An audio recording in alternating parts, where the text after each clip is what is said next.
rapid intensifying fever, excruciating muscle pain, diarrhea, vomiting. What am I talking about? Ebola.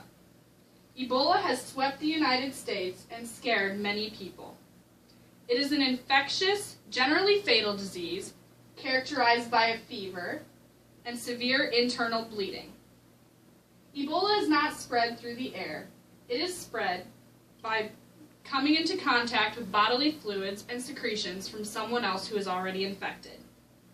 Most of the people who are diagnosed with Ebola are symptom-free for approximately 2 weeks, which makes it very difficult to identify the virus. Ebola is also called a hemorrhagic fever. However, less than half of the people infected experience this side effect.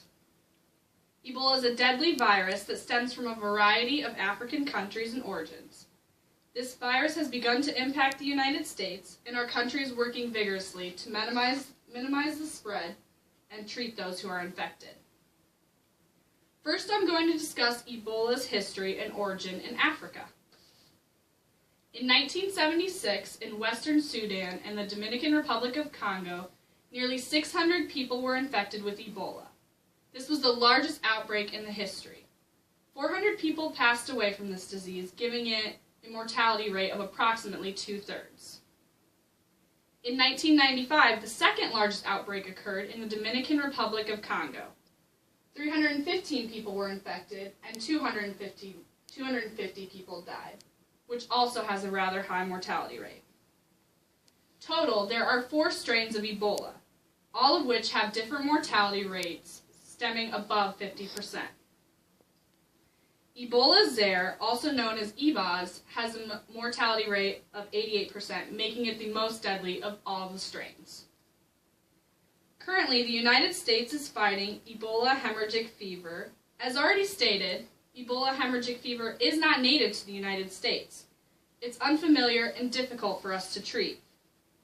If Ebola is not native, then how do we know how to treat it? Next, we're going to discuss the disease of Ebola and how it arrived in the United States. As Ebola sweeps across West Africa, people leaving their country to come to the United States have to do required screenings and questions when they are at the gates. These screenings involve asking questions about their exposure with Ebola. It also involves taking their temperature to see if they have a fever, since that is one of the common side effects.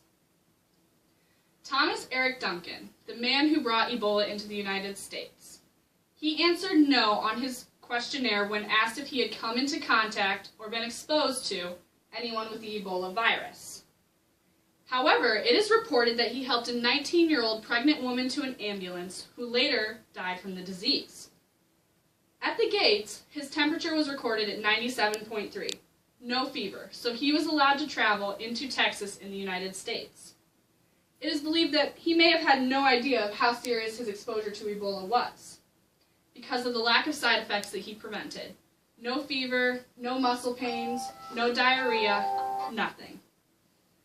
However, the impact of the virus has since been great, and we will now discuss how our lives have been impacted and what our country is doing to fight the virus.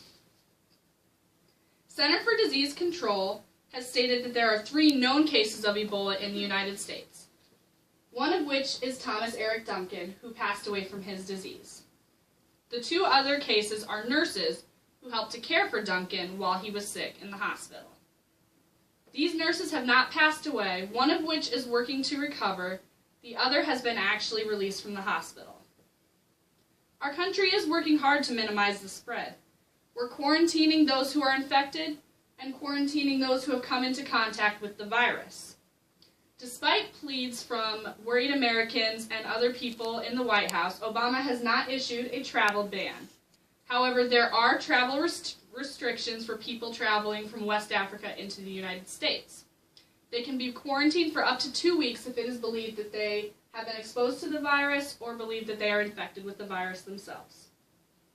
There are more screenings, more restrictions, and more questions than ever to keep our country safe. White House Press Secretary, on behalf of Obama, says, "The President emphatically believes that we are all citizens of the world. This ideal cannot flourish if we bar our doors to fellow citizens. We would do more damage to our image as leaders of a global community if, out of fear of contagion, we sealed our borders to those who wish to enter. Currently, there is no cure for Ebola, so nurses are working to make those infected comfortable.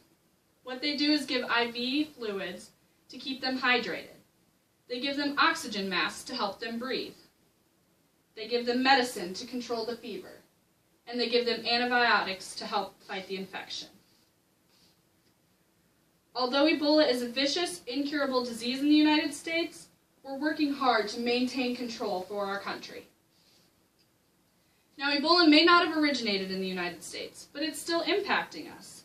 It's causing fear. Media is making Ebola sound much more serious and scaring many lives of Americans. Our healthcare providers are minimizing fatalities. They're working hard to keep everyone safe and work cleanly so that way there is not as much spread.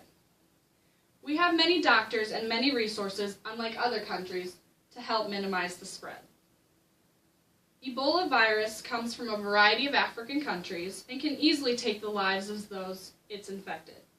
The Ebola virus has come to challenge the United States, whether we are ready or not.